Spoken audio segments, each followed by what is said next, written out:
Welcome to episode 500 of the Brainy Business, Understanding the Psychology of Why People Buy. In today's episode, I'm excited to introduce you to Pat Flynn, host of Smart Passive Income, which has over 60 million downloads and two popular YouTube channels with billions of views and downloads between them. Ready? Let's get started. You are listening to the Brainy Business Podcast, where we dig into the psychology of why people buy and help you incorporate behavioral economics into your business, making it more brain-friendly. Now here's your host, Melina Palmer. Hello, everyone. My name is Melina Palmer, and I want to welcome you to the Brainy Business Podcast. Y'all, I can't believe we're really here. 500 episodes. You kidding me right now? We have been hanging out together weekly since July 6th, 2018, which increased to twice a week in October of 2022. In that time, the show has received, as of the time of this recording at least, which is still a bit in advance of the airing, 1,493,625 downloads, so close to 1.5 million, and we have downloads in more than 170 countries. I haven't done this in a while, but it's fun to shout out and give thanks to listeners around the world. So really quickly, thank you to the top 10 countries with downloads, which are, of course, the US, followed by the UK, Canada, Australia, India, Germany, South Africa, the Netherlands, Mexico, and Spain. Going into the top 20, we can also give shout outs to everyone tuning in from Brazil, Sweden, France, Taiwan, Ireland, Switzerland, New Zealand, United Arab Emirates, Denmark, and Israel. And we always shout out the top states with downloads too, since some of them are quite large. California is still overwhelmingly the state with the most downloads, followed by Texas, New York, Washington, Florida, Illinois, Ohio, Virginia, North Carolina, and Pennsylvania, which only has 6 more downloads than the next highest state of New Jersey, which is pretty crazy when you think about it all time, right? So shout out also to the next states on the list of Georgia, Colorado, Minnesota, Massachusetts, Arizona, Michigan, Oregon, Wisconsin, and Indiana to round out the top 20. Wherever you're listening from, however long you've been here, I want to genuinely, deeply thank you for tuning in to the show. For everyone who has subscribed, shared on social media, emailed me, or otherwise reached out to let me know what has resonated and what's worked for you as you've applied the insights into your life and work, thank you so much. You're amazing, and I appreciate you. Let's keep that brainy goodness going for another 500 episodes, huh? I evaluated a lot of options for what to do to celebrate this milestone. And when I found myself with the serendipitous opportunity to interview the amazing Pat Flynn with his new book, Lean Learning, coming out next week, I knew it was meant to be and the perfect fit for episode 500. So let me tell you a little bit about Pat. Since you listen to podcasts, and especially if you're an entrepreneur, you've potentially heard of his. It's called Smart Passive Income, and it is amazing. That podcast has more than 60 million downloads, and he also has his SPI online community for digital entrepreneurs. He also co-invented the Switch Pod, which is a minimal, versatile handheld tripod, and hosts the Deep Pocket Monster and Short Pocket Monster YouTube channels, which are about Pokemon, and they have over 3 million subscribers and billions of views between them. He's also the founder of Card Party, a large-scale live event for the community of Pokemon collectors. Pat also serves as an advisor to dozens of companies and is a sought-after keynote speaker. I can attest his session at Social Media Marketing World was fantastic. Highly, highly recommend. He's also a father, husband, and lifelong learner from San Diego who's built a reputation as one of the most influential voices in digital entrepreneurship. Through this diverse portfolio of businesses and award-winning podcasts and newsletters and YouTube channels and thriving communities, he reaches and inspires millions of people each month. Now do you see why I called him the amazing Pat Flynn? Trust me, this is going to be an awesomely fun and inspiring conversation about his work and new book, Lean Learning. Really quickly, before we get into the conversation, I want to be sure you know that there are links in the show notes for my top related past episodes and books, ways to get in touch with me, and more. It's all within the app you're listening to and at thebrainybusiness.com/500. Now let's jump right in. Pat Flynn, welcome to the Brainy Business Podcast. Okay, I'm so happy to be here. Thank you. Yes, I'm delighted. Thank you so much and I feel like we have to start maybe with shout out to Mike Stelzner for Absolutely. social media marketing world and making all the things happen, even though he didn't realize. But I'm sure lots of people jump on the ability to go talk to you when you're at social media marketing world or any event. Well, Mike and I are in a mastermind group. And one thing that I know about him is he knows that when you just bring people in a room together who share a common interest or who share the same values or goals, like great things will happen. And this is exactly that. You and I connected at this event, and then we were next to each other on the bus on the way to one of the speaker parties. And then we connected the next day, and like, here we are on a podcast now, and you're helping to support my book. And I'm just so appreciative of that. So thank you, Michael. Appreciate you. Yay. Yes, for sure. Well, and for everyone who doesn't yet know you, I feel like there's so many avenues that people could know you from, which is very cool. But for everyone who doesn't yet know who you are, can you share a little bit about yourself and the work that you do? Sure. So my name's Pat Flynn, and I live in San Diego, primarily a husband and father of two. My kids are 15 and 12 now. So we're at that amazing time in life where a lot of things are happening all at once. So it's just incredible. But I'm grateful because the way that my wife and I raised our kids was based around designing a business and lifestyle around them. And that really all started in 2008 when I got laid off, in fact. And I'm so grateful for getting laid off, even though I didn't know it at the time. I was in the world of architecture, and it was my passion. It was what I loved to do. And then in 2008, I got let go. And to initially survive and then later thrive, I had built a business teaching people how to pass a particular exam in the architecture industry called the LEED exam. And I built the website in 2008. This was back when like blogging was like the main thing to do. And I had built a blog to help people pass this exam, and it took off. And lo and behold, it started generating more revenue than what I did at my day job. And people started asking me how I did that. So I started posting everything I was learning, things I was doing wrong, how much money I was making, how many customers I was gaining on smartpassiveincome.com, which later became a YouTube channel and then a more popular podcast. And I've since written books and have done public speaking all over the world to teach online business and do it in a way where it's like you can serve in the way that you know how to do best. And when you help others first, you will get back, right? I try to teach this sort of serve first approach. I'm actually even wearing a serve first shirt right now, actually. I live it. I breathe it. I teach it. I want to teach that to my kids. And every time I've leaned into a space, a niche, a market, and just kind of delivered as much as I could, I've always gotten that back. And so a lot of people today, more so than even Smart Passive Income now, they know me for a recent focus on the Pokemon stuff, which is interesting. So in 2020, my kids got me into Pokemon. They outgrew it. I did not. I became a creator in the space, and I now have 1.5 million subscribers on YouTube on my channel, almost 1 billion views.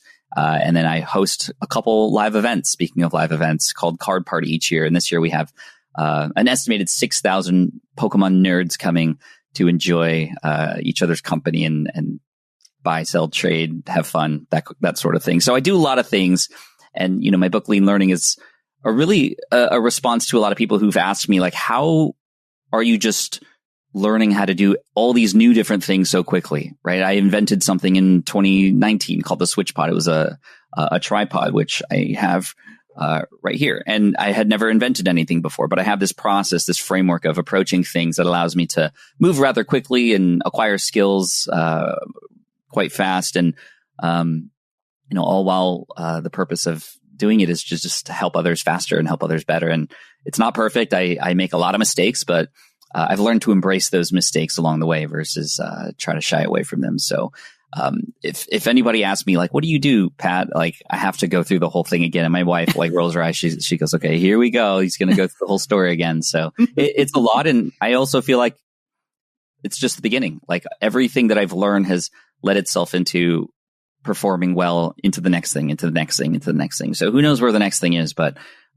wherever it is, I'm going to try to show up in my best format. Oh, absolutely. And I think, so serve first, love that you have the shirt. And do you have every color of Serve First, or just the? No, just this one. I actually, there was an artist, his name was F. Dot, and he spoke at my first event actually, and he has an amazing story where he lived in an apartment and the whole thing burned down. He lost everything. And as an artist, it was really hard because he had a lot of his stuff there, but he had one thing that he saved, and it was inside. Remember those bed scanners where you'd scan paper, but it was like not one that you sift a piece of paper through, but it's like a bed scanner. There was actually a piece of artwork stuck in there that didn't get burned. And it was a lettering he did of the word optimist. And it like really was a sign for him to always look at the bright side of things. So I've connected with him, and he's the artist behind this shirt. And he's incredible. He's done art all around the world now. Amazing. And just Phoenix type of story, right? With that, and literally. Well, here at the Brainy Business, we end every episode with "Be Thoughtful," and its signature line and everything so it's very aligned in that like serve first reciprocity aspect. And you, of course, talk about reciprocity in the book and throughout the work that you do. And I can attest that you are just the kindest, most like thoughtful human that I've met in a really long time. And just putting in the effort to remember like names, and you made a video for my son. Like, so I came up to the world here, right? Like, so I came up and said, okay, my 12-year-old will be devastated if I don't come say hello to you because of the Pokemon side of things. And I knew you from Smart Passive Income, and, you made a video for him and my husband and gave some cards to people. I mean, so nice and amazing and thoughtful, and knowing how much that comes back. And in your talk that you gave at Social Media Marketing World this past year, which I loved, such a great talk. So one, hearing in the book that you turned down so much public speaking for a very long time, like opportunities for that. I think for people to understand that you can adjust and focus what you're going to work on and not feel like you have to learn everything all at once, like you talk about in the lesson in the book, and be good at everything, right? And how, if we can kind of turn that into that story of some of your public speaking, which you talk about in the book, I think that would be really great for people to know that when you feel like you have to learn everything, you don't make very much progress. But this kind of gets into this concept of lean learning. And I know I have touched on everything possible. And so however you want to jump into the story, please do. Sure. I'm just too excited about it. No, there's a lot to unpack there. We live in a world now where information isn't as valuable as it once used to be. It was valuable because we didn't have it. We didn't have access to it. And if you, for example, purchased an Encyclopedia Britannica, you were seen as smarter because you literally have access to this stuff now. But now we all have access to the same information on our phones. And not only are we continuing to hoard all that information because our brains aren't evolved to understand how to sift through all this, we're being force-fed it through algorithms and other things. And we're just getting so confused. And one concept I talk about in the book is junk sparks, this idea of like, yes, it's cool to get inspiration and be connected to all these things. But like, if we don't control ourselves, we're going to go this way and then that way. And we're going to try to want to learn everything because we see other people doing it, and we're just going to lose control, and our energy is divided everywhere. So it's really a matter of, if we were to boil this down, a lot of great books are boiled down to like one or two things, right? Like Mel Robbins' books, like 5-Second Rule, is just like count down from 5 and go do the thing. Like, oh, you need a whole book for that? Yeah. But it's like the research and and her new Let Them Theory book. It's just like, let people be who they are. Like, don't worry so much about that. Okay. Well, here's a whole book about it. And same thing with this one. It's like, just take action. Like, your learning will come from the doing of the thing.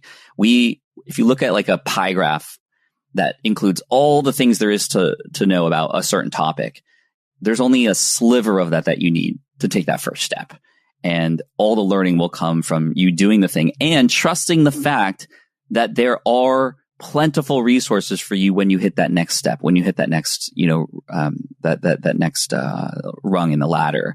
And it's this difference between just in case learning, which is what we've all been doing, just in case learning, and just in time learning, knowing what your next step is and just focusing on that and learning and only absorbing things that are related to that. And this is how we progress faster.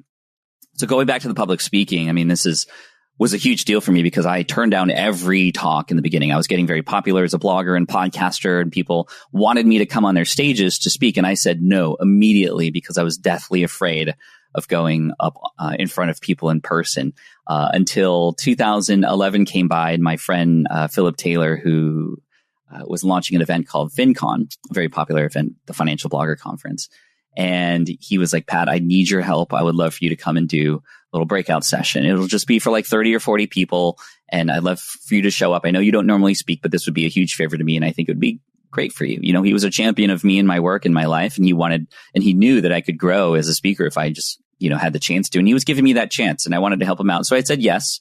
And this is what I call a voluntary force function in the book, where you kind of put yourself in a pressure situation to finally do the thing that you want to do, right? Something with a date that's incoming, and then you're going to be able to focus. And I then learned from a bunch of people who have spoken before what books to read and kind of what to look out for, and try to kind of get my way into that space. But 2 weeks before the event, PT Philip Taylor called me and said, Pat, our closing keynote dropped out. Like, I need you to come and do the closing keynote for our event. And this was going to be in front of like 300 or 400 people. And I was like, oh my gosh, like, sure, I'll do it. Sure. And I mean, after I finished, patting down all my sweat, I got to work and I delivered a talk that wasn't the best, but it was good enough.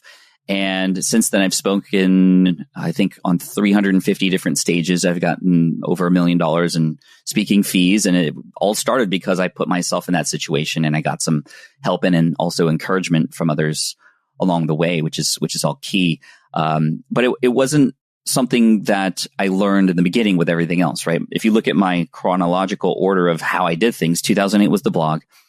Once I got systems going there and I started to understand that, then I moved on to YouTube in 2009, the podcast in 2010, speaking in 2011. My first book came out in 2013. My first course came out in 2017. My first community in 2020. So these things kind of progressed one into the next, where when people see all that, they're like, oh, I want a business like Pat, so I'm going to do all of those things. And then you're just going to spread yourself too thin. Every single platform can be successful if you put yourself and actually fully focus on it. It's where if you only show up 10% on TikTok, then people are only going to get 10% of you. How are people going to connect with you there, right? You need to show up 100% somewhere, build those systems, maybe hire a team or get tools, or even just do the reps so you can get faster and better and optimize that and start to understand that, to then get time back to put into something else. So a lot of this is energy allocation, time allocation. That's a lot of this as well. And again, we live in a world now where we're just so bombarded with noise everywhere. I mean, I wrote this book for my kids. I mean, they're in the dedication because 15 and 12, I mean, they're about to enter this world. It's so different than the one you and I grew up in and entered as, as people going to college or entering the workforce. And it's so important to be able to navigate this, or else you're just going to get lost. I mean, the world is so different now. We don't need, as a creator, what I love about this is there's enough information already. Anything that you ever could say has already been said, but nobody's ever said it like you with your experience. So if you're listening to this, you're an entrepreneur or a creator, this is an amazing time, because if you can lean into storytelling, how you wrap or package that information, then you will be able to stand out, because trying to come up with anything new today is difficult unless you put yourself into it in your own unique experiences. So anyway, I'll stop talking because that's a lot, but hopefully I covered some of what you wanted to talk about. I know, because I started with a lot. I had such grand visions. I was like, I'm going to ask this and I want to make sure to touch on this. And I was just like, oh my gosh, I'm so excited. And I totally just said way too many things. But that's a great lesson, right? Like, you could plan for something, but only when you do it will you find out really where it's going to go. And as long as you have your North Star in place, which I know you do, you want to have the best episode possible, you want to collect some of these stories, then it'll be great. And we're learning as we go together, which I think is great, versus, again, building the whole business plan and then usually never even taking any action at all because you're so overwhelmed. Mm-hmm. Right. And so, I mean, this was on the calendar. You knew it was going to happen. So you were going to show up. I was going to show up. It was going to happen no matter what. Yes. And that's the importance of a deadline and your calendar to push yourself to do stuff. That's a part of lean learning as well. Oh, yes. Yeah. And I love that you give the example of like, okay, so it's on the calendar. Someone asked me, I've got 2 weeks to do the thing, so I better learn how to do this real fast. And actually, as we say that, when I launched my podcast in 2018, I was trying to figure out. So actually kind of along the path of what you were saying there, where people can look and say, wow, like Pat does all these amazing things and is successful on YouTube and books and a community and a podcast and this and that. And it's easy to look at all of it and say, I have to be in all those places and maybe one will take off first and then I can lean into it. But if you do it that way, the chances that any one of them is going to make enough progress to be worth it is very, very, very, very low. I don't want to say impossible, but I mean, pretty darn close to that. And so I had my business. And I met with a very successful podcaster at the time in 2018. And I'd said, I can see the empire at the end. I see where I'm going, but there's like 85 paths to get there. And I'm not sure which one is the right one to start with. She had said to me, like, I never tell anyone to do a podcast because they're a lot of work, but you need to go do this yesterday. And that was in May, mid-May. And there was an event that I was going to at early July. And so it was like, and I wanted to have business cards and say I have a podcast. So it was like, I needed to launch before that. So I had like 6 weeks and I totally rebranded. I'm like, Google how to podcast. Like, how would I even do this? And found a team with editors and whatnot. I started with not editing, opposite of what you talk about that you did with your show. But I had to, right? I had to do the thing. And I went live with my first 3 episodes on July 6th of 2018 and went weekly ever from there and committed to do every week for a year. And then I can determine if it's working or not. But this is like most important thing. That's what I have to do. And like late nights and talking to myself in the dark, assuming someone's going to laugh eventually. Did you record in your closet? I know a lot of podcasters who record in their closet because the sound's better in there. I didn't, but I know that I had this room that was available in the house. Nice. And actually for us too, as we were moving, like we had put in an offer on a house on the day that I got that advice from her. And so we were also having to move in the midst of starting this new podcast and redoing all my branding and all the things. But anything and everything all at once, always. Yeah, right. But it works. And so with that, were you saying there's a little bit of feeling like we need to know everything just in case, right? And you talked about this a little bit versus just in time. So that being like, I could have known how to do all the podcasting stuff just in case someday I'm going to start a podcast and I need to know all this information. But instead, knowing there's a place to go find it when I need it, we really embrace the power of not yet here and say like, YouTube would be interesting, but not yet because the podcast is first. And because I committed to the year, I can not yet everything while I'm working just on the podcast. Yeah, I call that the joy of opting out, right? There's FOMO, right? Which is why we do a lot of this stuff where we collect a lot of this information. And there was once a point where people were like, no, not FOMO, JOMO, joy of missing out. But I feel like that's just kidding ourselves. Like we're not joyful that we're missing out on stuff, right? We're just kidding ourselves. Rather, the joy of opting out. It is me making this choice to say, I see that, but not right now. Or like you said, not yet. I love that. And it's like by doing that, by saying no to this, you're re-upping the yes that you once made. You are recommitting to the thing that you committed to. And I love how you have a time boundary of a year. I did a shorts experiment recently where I said, I'm going to go daily for 60 days straight. And I'm going to, and my buddy Alex said this really well. He's like, count uploads, not likes, or count uploads, not views. Just if you do what you said you're going to do, no matter the result, you've won, because then you can assess whether or not you want to continue or not. So I did this shorts experiment. It was a Pokemon channel, brand new. I didn't link to it from anything else I had. I just wanted to experiment. And I was opening a pack of cards every day. And I created this little jingle. Should I open it or should I keep it sealed is the jingle. Some people have maybe seen that or heard it. And day 30 goes by and I'm just getting hundreds of views per day. And what once took, maybe 45 minutes to an hour to edit each day, now is only taking 20 minutes. So number one, by just doing it constantly and getting the reps in, you can't help but get faster and better and more efficient. But also on social platforms and on YouTube, on podcasting, you're also collecting data during this time. And the more you put out there, the more data you're getting that informs your next moves. So day 30 came by, I was only getting 200, 300 views. And then all of a sudden on day like 33 or 34, one of those videos exploded. It hit 750,000 views. And ever since that day, all videos have arisen. And now if I get 1 million views after 24 hours on a new video, that's like average, which is bonkers. And one video I published a couple weeks ago has 37 million views.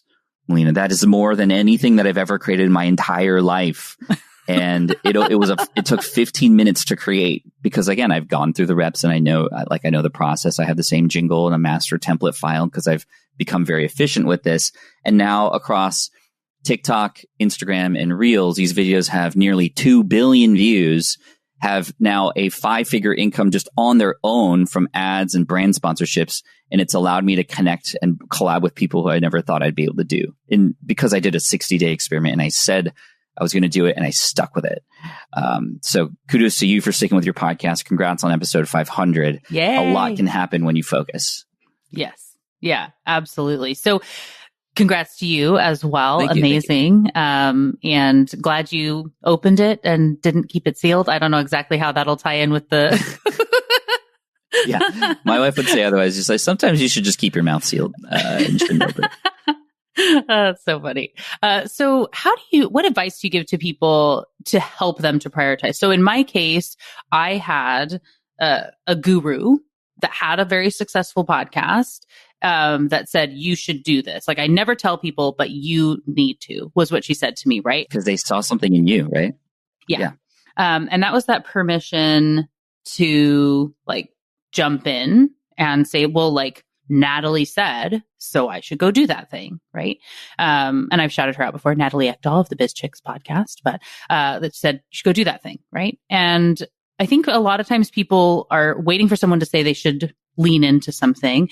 But if you're trying to decide, is it YouTube or do I focus on my email or do I do the blog or the podcast or this? Like, what advice would you give someone to choose as they were going to narrow and pick, one thing to start with? Yeah. First of all, having Natalie in your corner is amazing. And in the book, there's an entire chapter about having champions in your life. And there's a few different types of champions, right? There's the emotional champions like friends and family who will be there for you. There's your peers and colleagues, and you have your mentors. And either way, like, you can't read the label when you're inside the bottle. So you have to have outside perspective. And when you can get it from somebody who knows you and sees kind of stuff that you can't, and also has gone down these paths before, like, that's such a huge advantage, right? When I was learning how to do a triathlon, right? I had never raced before. I'd never biked or swam in a race.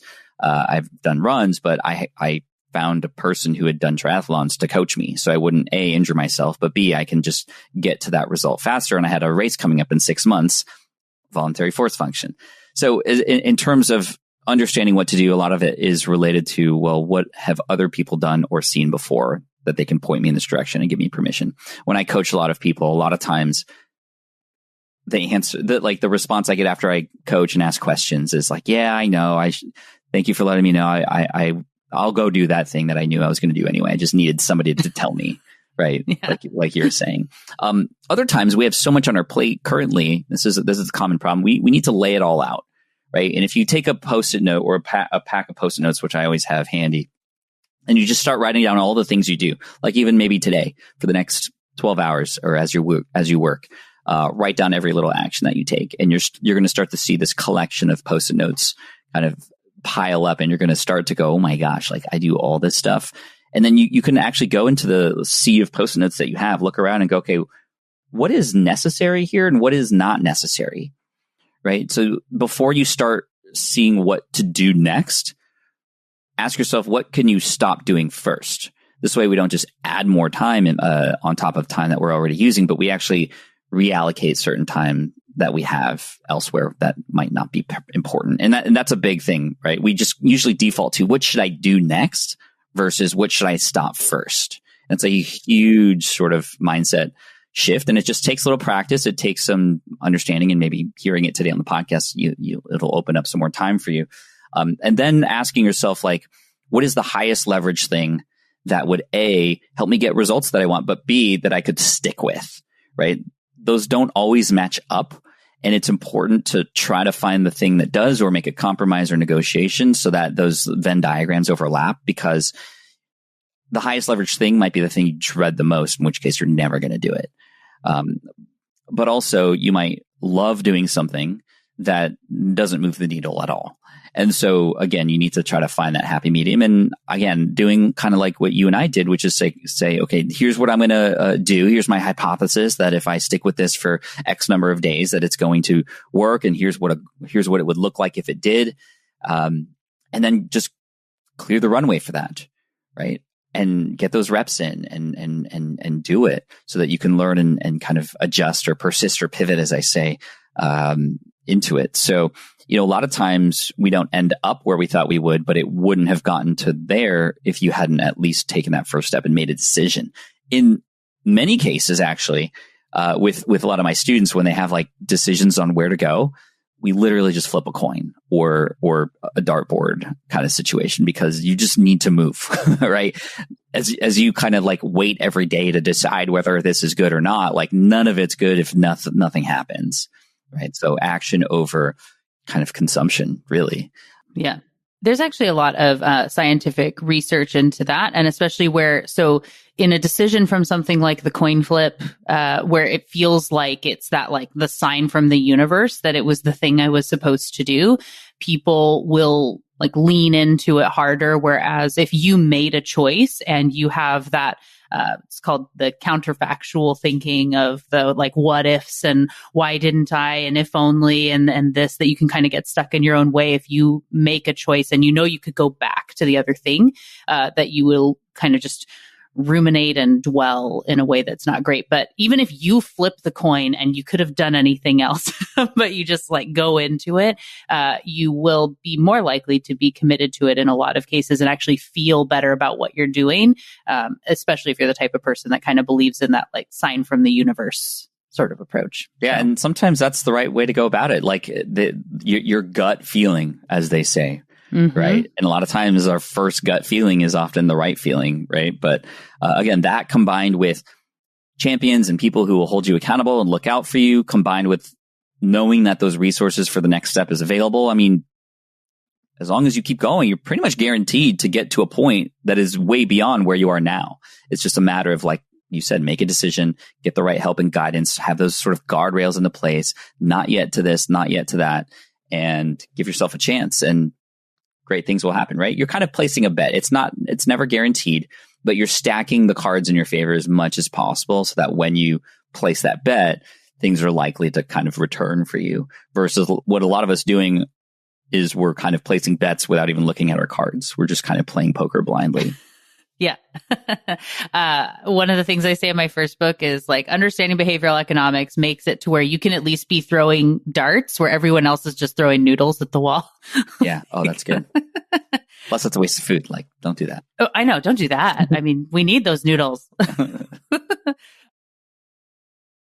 I love the whole book. And that being said, I really resonated, really liked the chapter on micromastery and quantum leaps, and particularly how you talk about rowing in the power tens, because I haven't really seen that come through. And, being from Washington, a shout out to Go Dogs. Dubs. Yeah, I went to the University of Washington, so shout out. That was in the book. It's good school. Yeah. So can you share a little bit about that, the Micromastery and quantum leaps and how they work to help have these like bursts and of productivity? Yeah, that's really what this is about, is while you're going and you're finally kind of making progress, if you want like a boost or a surge in your results, you implement some of these kinds of things. So Micromastery, for example, we'll go back to the speaking thing. Once I knew that I was going to be speaking often and that I was getting paid for it, I wanted to take it seriously. I wanted to be a master of it, instead of just going, okay, I'm going to just do my best every time. And that's like such a general way to approach things, right? If you then break down the skill of public speaking into all the different components, from storytelling to where you are on stage, to what do you do with your hands, to the intonation of your voice, to the slides. I mean, there's a lot of components. Micromastery means when you go into your next talk, pick one of those things and just learn everything you can about it. Try to find the best ways to go about doing that. So, for example, when I was learning how to public speak and I was really focused on my slides. I was micromastering on my slides. I said, okay, what makes a great slide? I started doing research on that. I started watching a lot of presentations with slides in mind, paying attention to my energy levels and asking around, running surveys. And I eventually found out that people hate slides that are just walls of text, right? Just death by PowerPoint, they call it. And so I was watching a lot of presentations and found my own style where it was just an image with one or two words on it to almost be a marker for me in my storytelling, but also just be something visual that people can remember related to the thing I was talking about. And so I just started experimenting and playing with it. And that's now become my style. And it's not something that I don't even have to think about anymore. It's just a part of who I am because I had that time to focus on it. Another time I focused on what to do with my hands, like getting so granular that it was, okay, what do people do with their hands that really helps a presentation or not, right? A lot of people will do presentations with their hands kind of clasped like this, and it kind of comes across as either defensive or kind of nervous, right? When hands are kind of together like this all the time, like versus T-Rex arms. Yes, T-Rex arms versus kind of, kind of overdoing the hands on a stage in front of thousands of people, like kind of over exaggerating, but then kind of using this to kind of really pinpoint and even amplify what it is that you're teaching. And I've learned those things. I watched them. I got in training on that. Even hiring a person to literally watch me and tell me what I should do with my hands or what I was doing wrong with it. Like getting to that level then stacks that skill once you learn it into the next talk. And this is how you get much better. It's like a lot of athletes and even musicians do this, right? When musicians try to get better at something, they don't just like play the same song over and over and over and over again. They focus on a little part of it. And then even within a little part, they focus on one bar. And even on one bar, they focus on one note. And they practice their scales over and over again, just so that that's ingrained in them. And then when they play those scales in the same key signature in music, then it's like, it's automatic at that point, right? It's the same thing for us and how we learn anything. So that's micromastery in a micro moment for you. Quantum leaps, there's a couple ways to go about quantum leaps. So quantum leap is like a huge, bold sort of situation, right? Versus a micro thing that we were talking about. The story I talk about in the book is when Nathan Barry, who's the founder of Kit, decided that he was going to pass on his very successful six-figure business to focus all in on developing Kit, a software company, an email software company that I'm now an advisor for. And that was a tough decision for him, but it was a bold leap that he had to take and a bold move that allowed Kit to turn into a business that was making $20,000 a month to now basically $1 million a month as a software company because he took that leap. But my favorite kind of quantum leap is one where you don't have to take like the giant leap of faith, but you take within a moment a heightened level of focus and energy, almost like you power through for a certain period of time, knowing that time is going to end. And the example I use in the book actually comes from when I used to be on the Cal rowing team. I was on the lightweight rowing team. If you're looking at me, you can obviously tell that. And in the boats, these are the boats with like 8 people, and then the 9th person is like the tiny person who's yelling the commands. And when I was rowing in these boats, we would do something called power 10s during races, which is, we're in a rhythm and during the race and we're, stroke, stroke, stroke. And as soon as we want to like have a burst of speed, we implement what's called a power 10. So the coxswain, the person yelling the commands, says, okay, power 10 in 3, 2, 1, go. And then every stroke for 10 strokes, you kind of just give everything you got for 10 strokes and 10 strokes only. Somehow you find more energy because you know that that's going to end. And what happens in the boat is you just like, it's like butter. It's like knife through a butter. It's like you just fly. But the problem is if you did a power 1,000 throughout the entire race, you would burn out. But if you never implemented a power 10, you'd get left behind. So in our lives, every once in a while, we need that like that moment of heightened energy and focus to like just crank on the thing that we're doing. Right. So it might be, for example, if you podcast every single week, a power 10 for a podcaster might be, okay, for the month of May, I'm going to go every day, just for the first week in May. So we're going to call it whatever week. And I'm going to have a podcast episode come out every day for one week, even though I usually come out weekly. And that's going to be my power 10 in this moment where I'm going to spend a little bit more time these weeks prior to record these episodes, to schedule these interviews. It's going to be a lot of additional work, but it's going to pay off because we're going to fly during that time. And because in the world of podcasting, more velocity gets you more ranking, which gets you more views, which gets you more ranking, which gets you like things can start to spiral during that time in such a good way, that you'll see this like incredible, huge burst, right? It's like a hackathon, right? Imagine like, developers, right? If you just kind of went to work 9 to 5 every day and did your thing, cool. You kind of make progress on your work. But if you're like, hey, everybody, all the developers in the company, we're going to do a hackathon. So for 24 hours starting now, go develop something new. And like, here's some Chick-fil-A for you to stay up and some pizza. It's like so many amazing things happen in that 24 hours when people are focused because they know it's not going to be a forever thing. So you're able to put more energy, you're able to build the resources or bring them all out for that moment. And that's such a special thing that we often forget how powerful it is because we're in sort of this rhythm of life and this cadence. We're in automatic mode, which it's hard because as creators, we're supposed to be like consistent and automatic, but at the same time, kind of unautomating yourself every once in a while and going in hard can be the right thing to do. Yeah, absolutely. And just knowing that behavioral economics, behavioral science is all about understanding our habits and how that goes into play. And a lot of things you need those habits so you can focus on one change at a time. Like you're saying, instead of trying to say, I'm going to be the best presenter until I can give the best possible talk, I'm not going to get up on a stage. That's bad. You also don't want to try to work on all the things before you go do the next one because yikes, that's also just so mentally taxing and everything too. But I think it was amazing in reading through the book how kindred, I would say, we are in our styles. So for my books, you talked about writing your book in kind of this Power 10 approach. And I actually have where I rent it at house, like go be in a house for like 10 days or 2 weeks at a time, that it's like just me. My husband is the greatest too. He'll stay home with the kids while I go do this. But it's like existing with the book and like, I know I have to get this done while I'm out here and I can't be procrastinating on other things because they sacrifice so much for me to be able to be away for these 10 days or whatever. And so I have to get the draft done and to the publisher.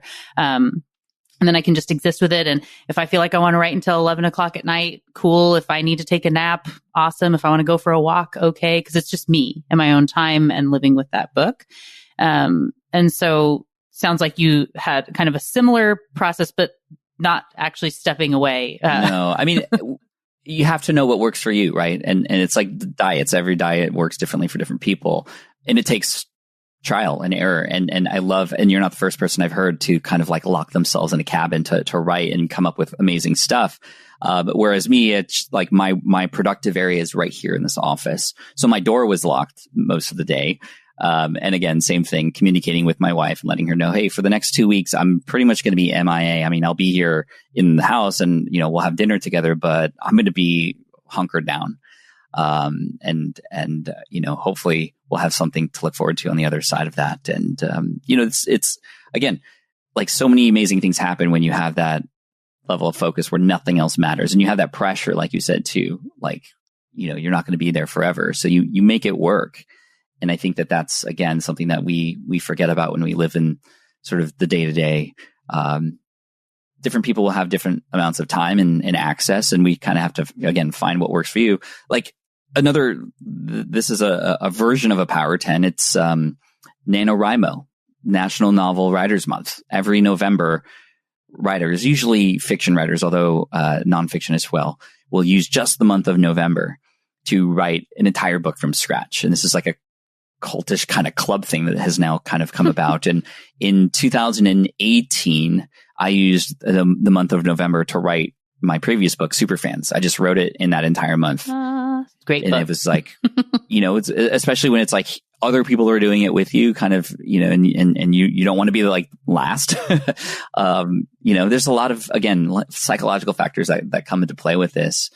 I'm curious, when did you write for like 9 hours, 10 hours a day or like what was your work ethic like during that time? Yeah, it's funny. It does end up having some of that, but it's the first couple of days is just sort of adjusting mentally and like decompressing from all of what I had been doing and starting to kind of think about an outline or something. And it's, now being 3 books in, and you think it's going to be like the same from one to the next. And it's not.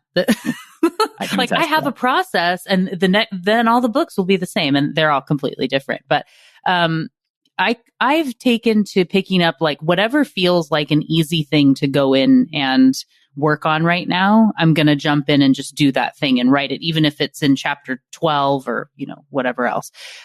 So yeah, for the most part though, it is kind of in that like 8, 9, 10 hour days, but it's broken up in such a way that it's like, I'm going to go for a run and I have rented, it's like a house out in this amazing beach town here in Washington. So it's like, get to go see beautiful views. I mean, you have this just at your home in San Diego, but it's different here in Washington. But you're like out there, like getting inspiration, getting some fresh air, then coming back in with more energy. Like, do you find that you're in like major flow state when you're putting yourself in that position? Yeah. And thankfully I have, because the books are taking information from my podcast episodes. And so it's like, I'm going to do a chapter on framing. I have a 1-hour episode and a full script from that I'm going to dig in as a starting point, as I kind of go and get to research and things like that. So what I've always said about it is there's like around day 3 or 4, like being just like by myself, maybe I'm going a little bit crazy out there, but it's like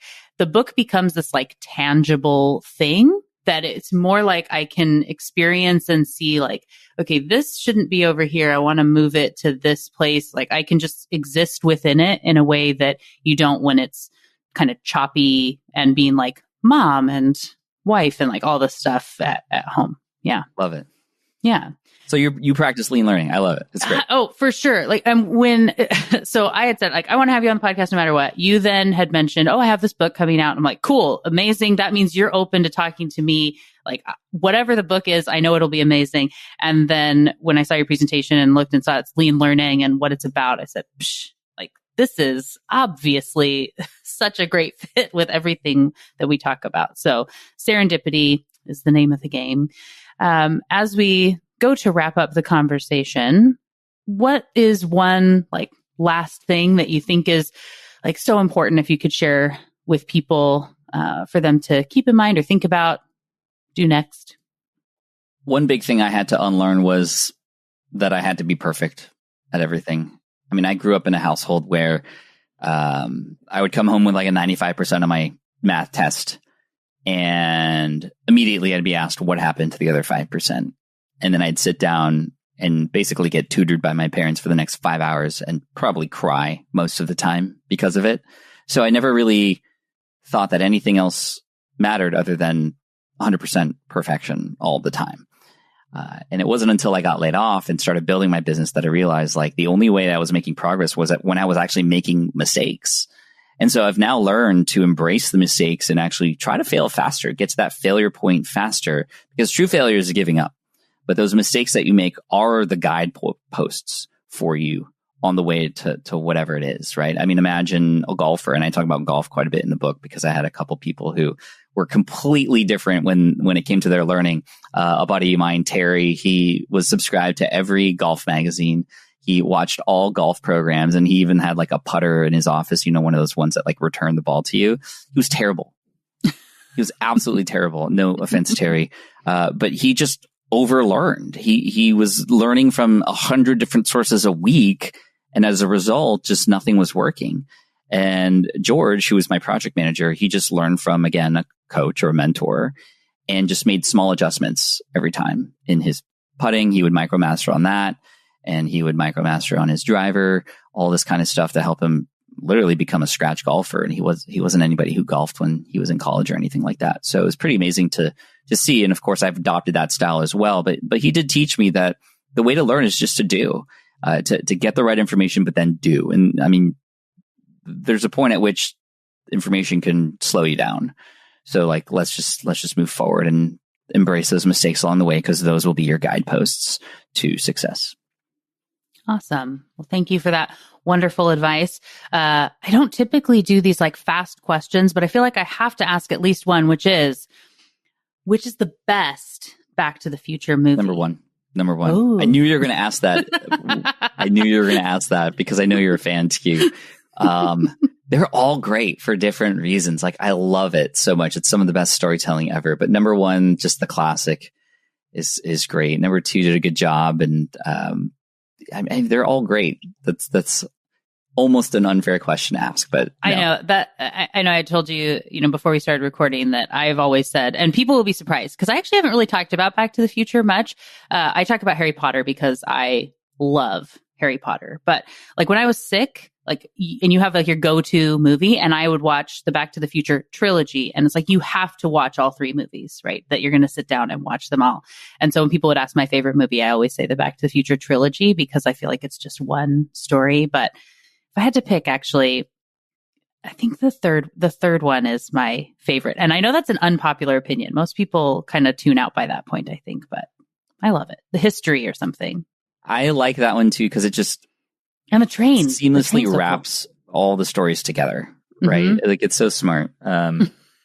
And please do not make a fourth. Like, I think Zemeckis, as long as he's alive, said that there will never be a fourth, and I hope they don't ruin it like they've ruined a lot of these other things, like Toy Story. Toy Story was perfect at 3. Why do we have a 4? I don't know.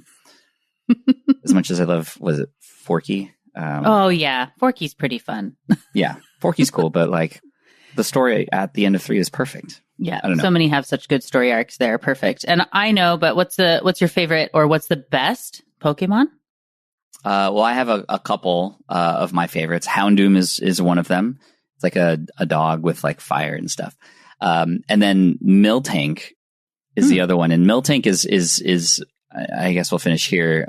Become the mascot of my channel, and it's just a cow. Yeah, it doesn't do anything. It makes milk. It does not breathe fire. It does not spray water out of cannons or have any of these psychic abilities. It's literally a cow. And it was kind of a joke at first. People were like, what's your favorite Pokemon, Pat? Like something like Miltank, because Miltank's not special. So they were trying to make fun of me. And it became this like running joke. But then I kind of thought about it more, and I was like, you know what? When I was growing up, I almost kind of feel like I was a Miltank. I didn't have anything special that I thought about me. I didn't have any superpowers, it felt like. And it wasn't until I like joined the marching band with other people who also felt the same way that I felt like I found a home. And so I was like, you know what? I'm going to make my channel's mascot Miltank, because this is where, if you feel like you're a Miltank in life, like not special, this is where you are special. This is where we see you and you belong. And so it's become sort of a symbol for us. And, milk makes you stronger. Calcium, right? I don't know. Strong bones. I think that's the power to in the like Magikarp to Gyarados world, right? Yes. Like that's like Magikarp sucks and is absolutely the worst. But when you One get to day, be, you will be Gyarados. Your moment just hasn't even come yet. You don't even know. Perfect. Well, thank you again so much for joining me. For everyone who's now so excited to get their copy of Lean Learning, to learn more from you and about smart passive income and follow you and all the things, what's their best path to do so? Thank you. Leanlearningbook.com. In fact, if you pre-order before June 3rd, which is when the book comes out, there's some pre-order bonuses and stuff like access to me and some other fun goodies and stuff if you wanted to go there. So again, leanlearningbook.com. And thank you again, Melina, for having this come out. First of all, honored to be episode 500. Congrats to you. That is amazing. And then also for it to be just timed perfectly for the pre-release of my book. Like this was meant to be. So I'm so glad that we were able to connect. And, I'll ask you after the call for your address. I want to send your family some cards as a thank you. Well, thank you so much.